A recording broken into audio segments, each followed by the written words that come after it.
So just a little bit of a news update from the stuff that CA has revealed recently, and it's all about this boy, Drazhoath the Ashen. The second legendary lord we get to learn a little bit about. Now unfortunately the unit cards weren't turned on in the Let's Play that they did, so we can't see his stats, but we can see his main mount, a fiery raging flying bull, Cinderbreath, who does indeed have a breath attack.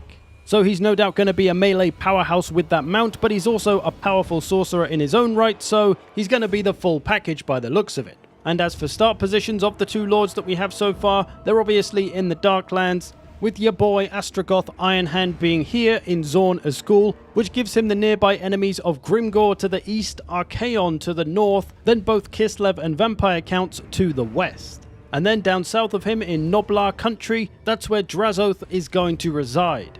He'll start with the neighbour of Helman Gorst, not somebody anybody wants as a neighbour, so good to take him out as quickly as possible. And then you're going to have Kugath to your south in the Dragon Isles, and then over in the Plain of Bones area will be Imrik, some High Elves. So you've got some tough factions to deal with there early on.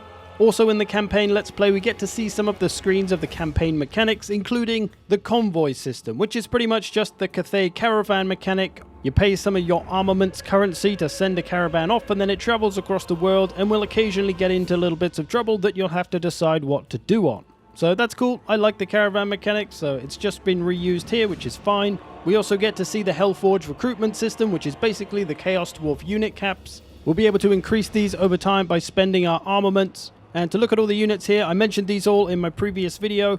We see the Chaos Dwarf Warriors and the Infernal Guard. These are your normal dwarf equivalent of Dwarf Warriors and Longbeards. Then we see the Infernal Ironsworn, who are basically Oathbreakers. We've got Blunderbusses and Fireglaves for some range, the Great Taurus, the Lamassu, and the Bale Taurus for some flying bully action. The Kadai Fireborn are monstrous infantry. The Kadai Destroyer, that thing I didn't know the name of. The War Machines, we learn the name of the one on the far left with the mincy thing on the front, the Skullcracker as it's called.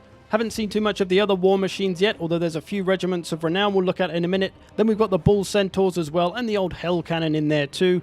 So all looking very nice. For the regiments of renown, we see this thing with the red on the wheels, the Demon's Tongue, as it's called. It's a flamethrower, you can tell by this little flame here, and the canisters on the top are kind of giving it that flamey vibe. We don't really get to see it much apart from here, where we just see a few flames and then the thing behind it, so I guessed it did the flaming. And then we've also got this Dwarf Warrior Regiment of Renown, the Blazing Beards, who have fiery hot beards that who knows what they do, they cause fire damage, I guess. Although so does half this army, so I guess they probably have something else unique about them. Also some Skullcracker action here. There is another element to the Hellforge as well, where you can upgrade units with certain specific traits like spell resistance, frenzy, charge reflection. You could give that to any of your units, although it does cost upkeep per turn, so it is quite expensive to do. So a nice system, but nothing we haven't really had before. But that's pretty much the gist of it for what we know so far on the Chaos Dwarfs in campaign and battle. Last thing for us to really see is the remaining bits of the campaign mechanics and the war machines that we haven't really seen too much of yet. Another cool thing coming alongside all this as well is the free LC hero Ulrika Magdova for Kislev and the Empire, I believe. So this is CA giving us another legendary hero. She's of the hybrid role as well. She can do range, she can do melee. She's also a vampire. Spooky. Not quite as spooky as the old Kadai Destroyer here, which we get to see a bit of in action. Although I can't wait to see the comments on the Let's Play about the clipping going on the spine of the Destroyer here. People hate that clipping. But there we go. Hope you've enjoyed this. Thanks for watching. Thanks to all the patrons who support this channel. I will see you in the future.